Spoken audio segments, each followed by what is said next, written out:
매출 1억 넘겨도 남는 건 300만 원? 47,000원짜리 케이크에 크림이 없다? 이 모든 일이 투썸플레이스에서 벌어졌습니다. 안녕하세요, 여러분. 오늘은 커피 한 잔, 달콤한 케이크 한 조각으로 우리에게 감성을 선물했던 브랜드 투썸플레이스의 그림자를 이야기해보려 합니다. 화려한 매장, 잘 팔리는 디저트 뒤편에서 벌어지는 냉혹한 현실, 그리고 그로 인해 등 돌리는 소비자들의 이야기까지 지금부터 시작합니다. 2002년 CJ푸드빌은 빠르게 성장하는 스페셜티 커피 시장과 디저트 수요에 주목했습니다. 그들은 단순히 커피를 파는 곳을 넘어 나만의 아지트 같은 편안하면서도 품격 있는 공간에서 최고 품질의 디저트와 커피를 즐길 수 있는 프리미엄 디저트 카페를 표방하며 서울 신촌 1호점에 투썸플레이스를 론칭했죠. 초반에는 커피와 디저트의 균형을 맞추려 했지만 점차 자체 개발 디저트의 높은 인기로 디저트 맛집이라는 확고한 이미지를 구축하게 됩니다. 특히 시그니처 메뉴인 스트로베리 초콜릿 생크림, 일명 스초생은 260만 개 이상 팔리며 투썸플레이스를 대중적인 감성 제국으로 이끄는 결정적인 역할을 했습니다. 고급스러운 매장 분위기와 감각적인 디저트 비주얼은 SNS를 통해 빠르게 확산하며 소비자들에게 믿고 가는 디저트 카페라는 인식을 심어줬죠. 투썸은 그렇게 우리의 일상에 깊숙이 파고든 하나의 감성 브랜드가 되었습니다. 하지만 이 감성 제국의 주인은 바뀌기 시작했습니다. 2018년 CJ푸드빌에서 독립법인으로 분사한 투썸플레이스는 이후 홍콩계 사모펀드를 거쳐 이후 2021년에는 글로벌 사모펀드인 칼라일 그룹의 품에 안기게 됩니다. 기업의 가치를 극대화하고 되파는 것이 목적인 사모펀드의 시대가 열린 것이죠.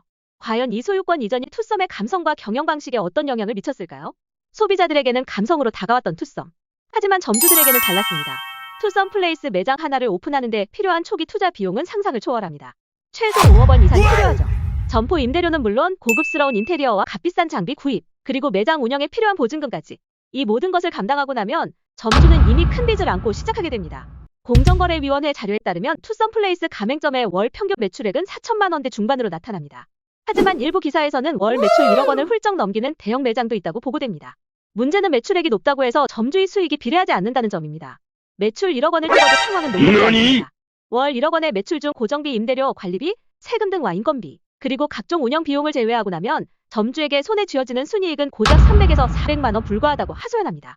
기사와 블로그에서 공통적으로 지적하는 부분이 바로 이것입니다. 매출은 높은데 남는 건 없다. 이 말은 점주들이 겪는 현실을 가장 잘 대변하는 문구일 겁니다. 5억 원을 투자해 한 달에 고작 300만 원을 버는 구조. 과연 이것이 지속 가능한 사업 모델일까요? 그렇다면 매출은 높은데 점주에게 남는 게 없는 이 기묘한 구조 속에서 본사는 어떻게 이익을 창출하는 걸까요? 그 비밀은 바로 수직 계열화된 수익 구조에 있습니다. 점주의 희생이 본사의 이익으로 돌아가는 고도화된 시스템이죠. 첫째, 식자재 공급입니다. 본사는 투썸플레이스 운영에 필요한 모든 식자재를 가맹점에 독점 공급합니다. 이 과정에서 상당한 마진을 확보하죠. 점주 입장에서는 다른 곳에서 더 저렴한 식자재를 구할 수 있음에도 본사 규정 때문에 비싼 가격에 구매해야 하는 상황에 놓입니다. 본사는 식자재 유통 마진만으로도 상당한 초과 이익을 거둡니다. 둘째, 장비 임대 강매입니다. 커피 머신, 제빙기 등 고가의 장비를 본사가 직접 판매하거나 의무적으로 특정 업체의 장비만을 사용하도록 강요합니다. 이 역시 본사의 꾸준한 수익 창출원이 됩니다.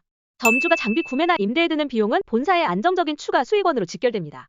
셋째, 가장 핵심적인 부분은 바로 인테리어 시공사 지정입니다.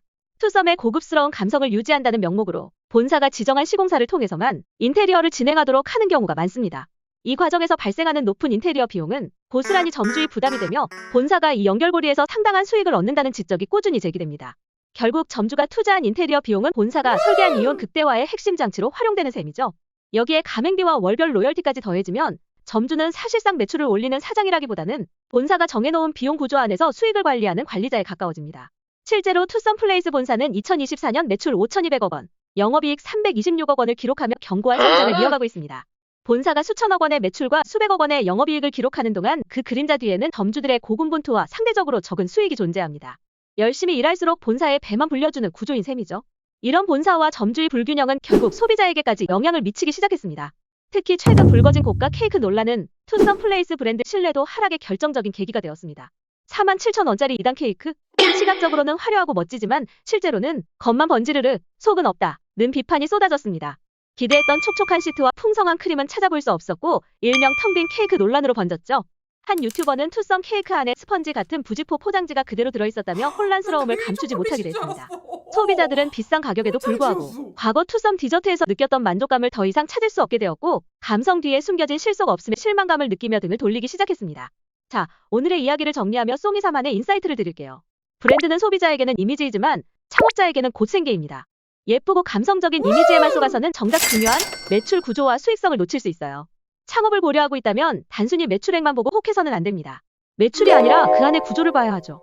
식자재 공급 방식, 장비 구매 조건, 인테리어 지정, 관리 인력 구성 등 본사가 수익을 창출하는 방식을 꼼꼼히 파악해야 합니다. 투썸플레이스 사례는 우리에게 중요한 교훈을 줍니다. 화려한 겉모습 뒤에 숨겨진 프랜차이즈의 복잡한 수익 구조를 이해하는 것. 그리고 소비자는 감성에만 휘둘리지 않고 합리적인 가치를 추구하는 것. 이것이 우리가 현명한 소비자가 되고 또 현명한 창업가가 되는 길이지 않을까요?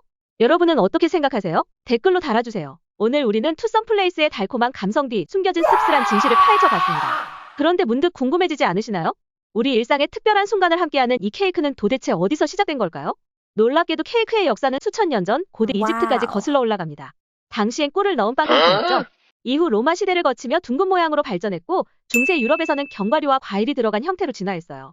우리가 아는 지금의 부드러운 케이크는 17세기 베이킹 파우더와 같은 발효제의 발전 덕분에 탄생하게 되었다고 해요. 생일, 기념일, 그리고 소소한 행복까지. 케이크는 그렇게 수천 년의 역사를 거쳐 우리 삶의 달콤한 순간을 장식하는 주인공이 되었어요. 오늘 영상이 여러분에게 유익하고 흥미로운 시간이었기를 바라며 다음번엔 또 다른 브랜드의 이야기로 찾아뵐게요. 감사합니다.